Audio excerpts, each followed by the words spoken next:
أعوذ بالله من الشيطان الرجيم. بسم الله الرحمن الرحيم. ألهاكم التكاثر حتى زرتم المقابر. پناہ مانگتا ہوں میں اللہ کی شیطان مردود سے، شروع اللہ کے نام سے جو نہایت مہربان اور رحم والا ہے۔ ایک دوسرے سے بڑھ چڑھ کر دنیا کا عیش حاصل کرنے کی لالچ نے تمہیں غفلت میں ڈال رکھا ہے، یہاں تک کہ تم قبرستانوں میں پہنچ جاتے ہو۔ تو رسول اللہ صلی اللہ علیہ وسلم نے فرمایا کہ الہاکم التکاثر سے مراد مال کو ناجائز طریقوں سے حاصل کیا جائے اور مال پر جو فرائض اللہ کی طرف سے عائد ہوتے ہیں انہیں خرچ نہ کیا جائے۔ اور ایک اور روایت میں آیا کہ اگر ابن آدم کے لیے ایک وادی سونے سے بھری ہوئی موجود ہو تو وہ اس پر قناعت نہیں کرے گا، بلکہ چاہے گا کہ ایسی 2 وادیاں ہو جائیں اور اس کے منہ کو تو قبر کی مٹی کے سوا کوئی چیز بھر نہیں سکتی۔ اور اللہ تعالی توبہ قبول کرتا ہے اس شخص کی جو اس کی طرف رجوع کرے۔ کَلَّا سَوْفَ تَعْلَمُونَ ثُمَّ كَلَّا سَوْفَ تَعْلَمُونَ۔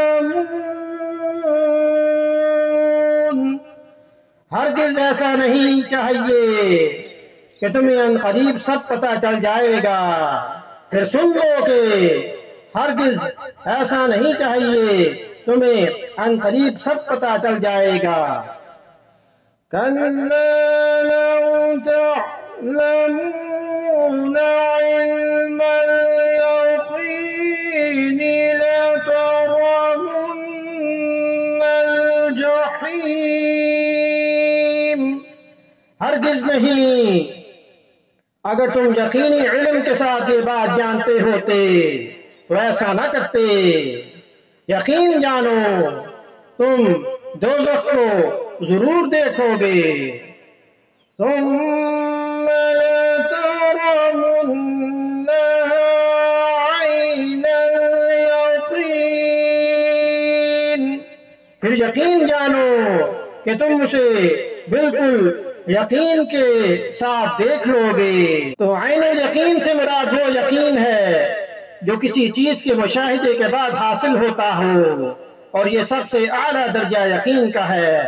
حضرت عبداللہ بن عباس رضی اللہ عنہ نے فرمایا، حضرت موسیٰ علیہ السلام جب کوہ طور پر تشریف رکھتے تھے تو ان کے پیچھے ان کی قوم نے بت پرستی شروع کر دی، تو اللہ نے ان کو وہیں کوہ طور پر خبر کر دی تھی کہ تمہاری قوم اس وبال میں مبتلا ہو گئی ہے، مگر موسیٰ علیہ السلام پر اس خبر سے اتنا اثر نہیں ہوا جتنا اس وقت ہوا جب واپس پہنچ کر انہوں نے بنی اسرائیل کی بت پرستی کو آنکھوں سے دیکھا۔ اس کا اثر یہ ہوا کہ بے اختیار ہو کر الواح و تورات ہاتھ سے چھوڑ دیں۔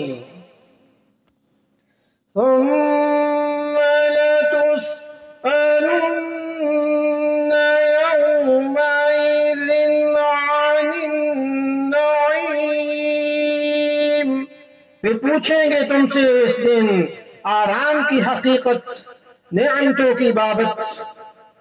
تو رسول اللہ صلی اللہ علیہ وسلم نے فرمایا کہ قیامت کے روز بندہ سے جس چیز کا سب سے پہلے سوال ہوگا وہ تندرستی ہے۔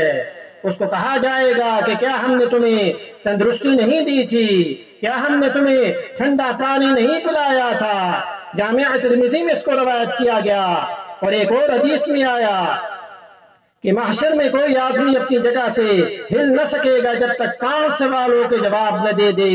ایک یہ کہ اس نے اپنی عمر کن کاموں میں خرچ کی، دوسرا یہ کہ اس نے اپنا شباب یعنی اپنی جوانی کی قوت کو کن کاموں میں خرچ کیا، تیسرے یہ کہ جو مال اس نے حاصل کیا وہ کس کس طریقے جائز یا ناجائز سے حاصل کیا، چوتھا یہ کہ اس مال کو کہاں کہاں خرچ کیا، پانچواں یہ کہ جو علم اللہ نے اس کو دیا تھا اس پر کتنا عمل کیا۔